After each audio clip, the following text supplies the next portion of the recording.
doing to society. I spoke about it on Aiden Ross on his podcast, and I spoke about how the internet as a whole has changed the world. I'm old enough to see it, and one of the ways it's changed the world is when there are certain beliefs, there are certain paradigms which are not allowed to be punctured, certain parameters which are set by the matrix in which you must pretend certain things are true.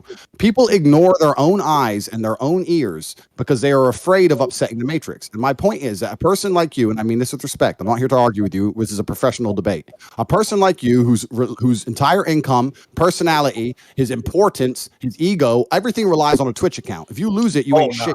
If you lose it, you ain't shit. And the problem is that you could be in 10 car crashes driven by 10 different women, and you will still not come here and say women can't drive as well as men because you are afraid. You are not non-biased. You are sitting here inside of parameters that you must conform to or you don't exist. I don't give a fuck. That's the difference between you and me. That's why I say things other people don't. I don't know what it means. The last part. I mean, you talk about the matrix and the systems or whatever the fuck, but the only reason why you're relevant or cool in the real world is because you have money. Talk about the matrix, the fucking currency, and you think you're the top G because of that, and it makes you more important than other people who have value to society. I'm not only the top G because I have money. In fact, I think I talked about this with David Ross as well. I talked about how money is an amplifier. Money alone will not make you significant or important. I talked about how money will amplify. I was the before I was rich. I was the man before I was rich, and then I got rich on top. That's it's amplified me.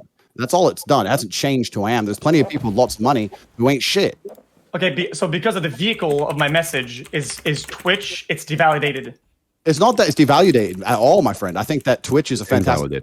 And you're meeting lots and lots of people, and I'm here on Twitch as well myself. My point is that you exist inside of parameters. The people who rely on the system will always fight to defend the system. The parameters are set in a way in which you cannot be completely and utterly honest, even if your personal experience tells you so. We don't even have to talk about driving. We can talk about anything. We can talk about the last 3 years where you walked around and didn't see a single sick person, and you had to pretend that you were supposed to be scared inside of your house because the parameters have told you if you say anything else, you lose your entire life.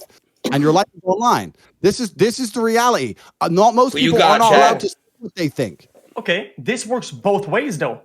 It's not because you have harsher takes and crazier takes that this doesn't apply to you. I feel like you preach to the choir to fucking incels. Literally, that's like your bread and butter. Wait, isn't that TOS chat? So by extent, you try not to go against these opinions because you're going to lose these people. Like that's just how it is. So that's an interesting point of view, and we'll go into it in a second. But first things first, I want to clarify because, as I said, I'm a professional, and this is a professional debate. My takes are not harsh or extreme. Every single man, every single sports club, every single football team, every single group of men sitting around having a drink will make a joke about how women can't drive. Every single fucking one. So to sit here and pretend I have some extreme view is bullshit. It may be extreme on the internet where people are afraid. I broke internet, just lagged out.